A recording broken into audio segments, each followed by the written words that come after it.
Justin Haskins is with me. He is the co-author of The Great Reset, which is available in stores everywhere. You can get the audiobook. You can get the hardbound book everywhere you buy your books.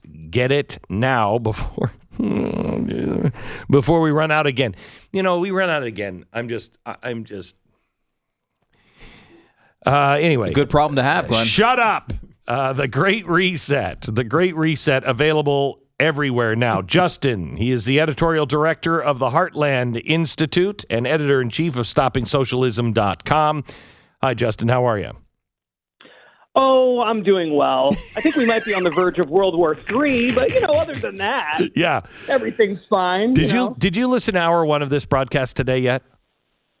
I have not. It was hour two, not hour one. Okay, so hour one, I kind of gave a warning, and I'd like to hear your view on it. I kind of gave a warning of, we're shivving ourselves while we're also kniving Russia, and explained what's coming. And I really feel that this whole Russia-Ukraine thing, to quote a very brilliant strategist, it's a trap. And that's my favorite strategist, too. I know. Yeah. And we're headed for real trouble. If you missed hour number one, go back and listen to it. It is vital if you want to be ahead of things. And please, if you have friends who are awake, tell them to listen to the podcast or to the show so they stay ahead. Things are moving rapidly. Justin.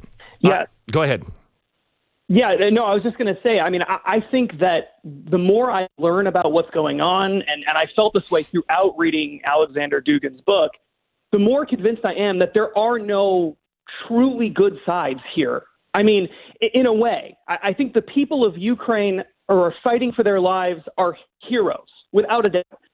But the Great Reset side is not the good guys. No. And Russia and Vladimir Putin, they're not good guys either. Yeah. We're dealing with lots of tyrants here. So here's the thing that I think if people can understand this, they will get it. This is not an American issue. This is happening all over the world.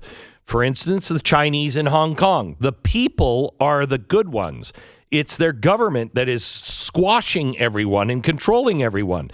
Same thing with Putin. The people are rising up. The people are rising up against him in Ukraine as well. The people in France are rising up saying there's too much control here. The people of Brexit did the same thing. The people of Canada, the people get it. It's the elites that are all going for either international socialism, the Great Reset, or national socialism, Russia and China. That's what's really happening. Right. That is exactly right. That is the most important thing for people to take away. And this has been going on for a long time to varying degrees, and it ebbs and flows. But you can trace this all the way back to the 1800s. You can find debate. The early socialists, the first big fight they had was, should we have national socialism, which ended up becoming fascism, like Nazism and Benito Mussolini in Italy and in Spain and elsewhere, or should we have international socialism? And that debate, to some extent, has continued on all the way to today. The arguments have changed a bit, but really what I think we're seeing today is a battle between elites, and the people are caught in the middle of that. And the elites are the international fascists, 21st century modern fascism, which is what we talk about in the Great Reset book, and then hardcore ultranationalist fascists who are focused on national fascism and building a coalition of nations and peoples that agree with that model. Neither side is good, and the people are caught in the middle. Right, because both sides will rule over the people, and they look at people as cogs, which if we get into the book from Alexander Dugan, I would urge any real thinking person to read this book. If you don't understand the concepts we're talking about, read my book, The Great Reset, first, because Dugan is very good at using language to try to get people scooped up into this Russian movement, and it is extraordinarily dangerous. But he talks about, and I was glad to see in the first couple of pages, he talks about his great awakening is all to fight the Great Reset, which, he lays out a pretty good case against the Great Reset. But his problem that he is also fighting is individualism. He believes we have to have a collective view. So that's where America breaks away from any of this stuff that Russia is pushing. Yes, that's really important to understand. I think it goes back to what we just talked about, yes, where this is really a battle between elites with different collectivist mindsets.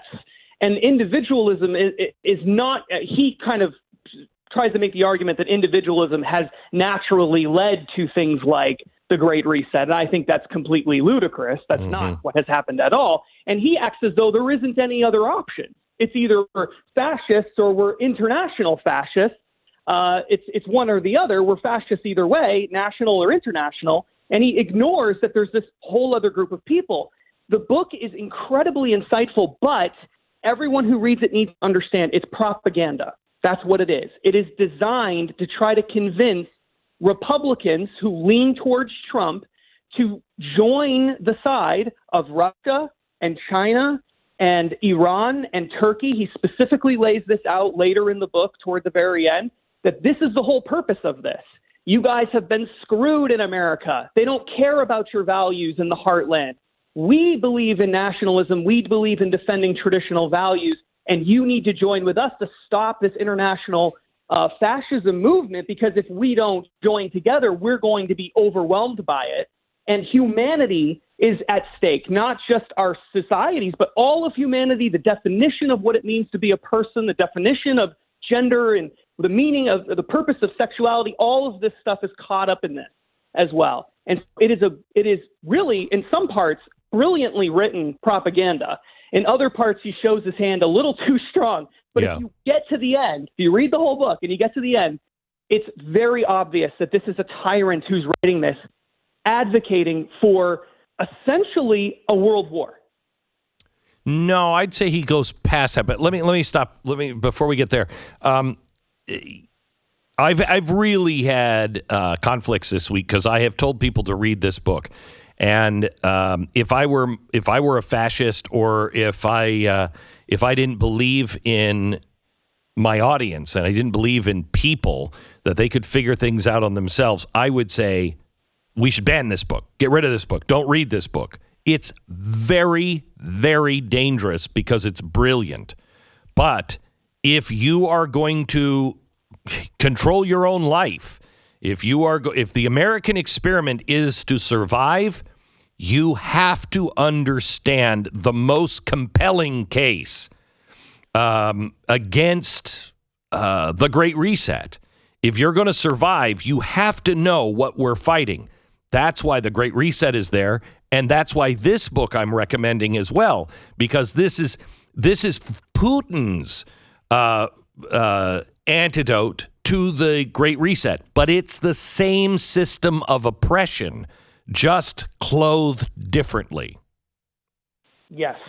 I think that this book, especially when you get towards the end and he starts talking about what he believes, what he and what other influential Russians in government believe is the best path forward, and how the only way really to stop the Great Reset, you begin to understand, especially in light of the fact that this book was only published 6 months ago or so, you begin to understand what Putin is doing in Ukraine a lot better. I actually do not think that Vladimir Putin has just lost his mind. I agree. And is just a crazy person. And I don't believe that he is doing this for power or money just in and of itself, because this doesn't make any sense if he's trying to do it for power or for money in and of themselves. I think this is about his legacy and the legacy of Russia, and about ushering in this whole new radical era of fascism, of national fascism. And I think he wants to be remembered as the sort of George Washington type figure that led the world towards this new utopia that he imagined. Yes. And if you please, I beg of you, Listen to the first hour of this broadcast. Get it on podcast, wherever you get your podcast, but listen to the full hour of the first hour of this podcast today, because I go into the arguments of what we should be doing. And, at the half hour mark, I'm establishing that we all have a price on the Ukrainian people. We all say, most of us say, we don't want troops over in Ukraine. So we've established a price, but then I give you a couple of other price tags that we are and will pay. And it's actually a higher price than sending our troops over. Please listen to that, because you're not going to get that information anyplace else. When you say, and I haven't finished reading it yet, the Great Awakening versus the Great Reset by Alexander Dugan. I haven't finished it yet. But when you say he is looking for a world war, his real design on the books that he's written that I have read for the Russian people, he is talking about literal Armageddon. He is talking about the end of everything that is modern, bringing us back to the Stone Age. So is he just presenting a world war here, or is he as apocalyptic as he is in his other books? He the way he frames it in this book is, and remember, this is written for Americans predominantly. Okay, so he doesn't get quite as apocalyptic as he does in the other books. Instead, what he says is that this is going to lead to an imperial awakening. That's the words that he uses, where all of these different empires, nationalistic empires, will rise up and will all be individually defenders of traditionalism in their own context. So Iran has its own traditionalism context, right? Like Sharia law. Mm-hmm. And Russia has its own traditionalism, and China has its own traditionalism. And America, you can be part of this too. You have your own thing, and we don't agree about everything, but you can have that as well. And so he calls on Russia to lead the charge to ushering in this era of imperialism. That's the words that he's using. And it's totally insane, but he's suggesting that this is the way that we will awaken the world and prevent the Great Reset from taking hold. Now, it's also important to know that he is trying to destroy the West. So when you read this and he's like, America, you can do this, remember this, his goal is to destroy the West and reset everything in chaos and through chaos. Correct? Yes. Yeah. And he believes that we've all gone way off the track. And he starts right off at the very beginning saying individualism is the problem, right? Right. Individual rights is the problem. And we need to blow all of that up and realize that only if we have a strong man imposing traditional ideas can we get back to what the world should look like. And he goes all the way back prior to the Protestant Reformation and talks about how we went off the track even before that because the Protestant Reformation led to this concept of individual rights. He wants radical collectivism and traditionalism, not in a Marxist kind of way necessarily, but in a fascist way. Yeah. He really is a fascist. He says, in other books, he has said that the only problem with Hitler is he didn't go far enough. This program, in the coming weeks and months and however long we are on the air, this program will separate the men from the boys. This program is not really designed, never has been, for people who just want to play politics. This is to talk about what's really going on, discuss all kinds of ideas and look at things from all angles, but with the understanding that you are smart enough to figure things out, that you will take this information and you will do your own homework, and we will correct ourselves when we're wrong. I'm not ashamed to say I make mistakes. Of course I make mistakes. Everybody makes mistakes, but we have to do our best. If you're really interested in looking at what's really going on and you have a Bill of Rights perspective, that's my base. God and the Bill of Rights. If If you have that perspective, you're at home, and there's a lot of information that you will need that you won't get anyplace else. Justin, I'm going to go out on a place that my producers probably would say I shouldn't, but I am very concerned about the influence here in America, because there are people who understand this. Donald Trump is not one of them. But Donald Trump uses the same kind of language, but that's just because he believes in America. But advisors to him, who are no longer advisors, for instance, Steve Bannon, he knows Vladimir Dugan. He has signed treaties, or partnerships with Dugan in Europe. How dangerous is this to not understand what's really being said to the full extent by somebody who is a capital T traditionalist?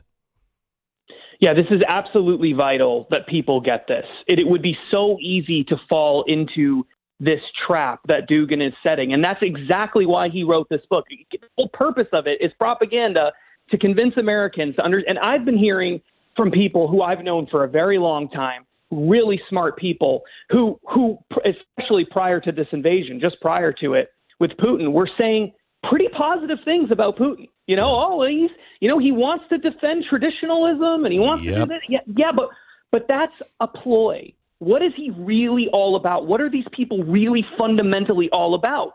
And that's why if you're going to read this book, you got to read it all the way to the end. Because what you realize is that, yes, he's right about many of the problems with the Great Reset. No doubt about it. He gets a lot of that stuff right. But what's his solution? So his solution is another form of tyranny, and that's the problem. So Justin Haskins, co-author of my book, The Great Reset, thanks for being on with us. I will tell you, in reading it last night, my thought was, same problems happened in the 1920s and 1930s, and people said, remember, Hitler was Time Magazine's Man of the Year in 1938 in a positive light. People said, he's got answers and they're good. No, read his book. He also has some significant problems. That's what this book is. This book is The Modern Era Mein Kampf.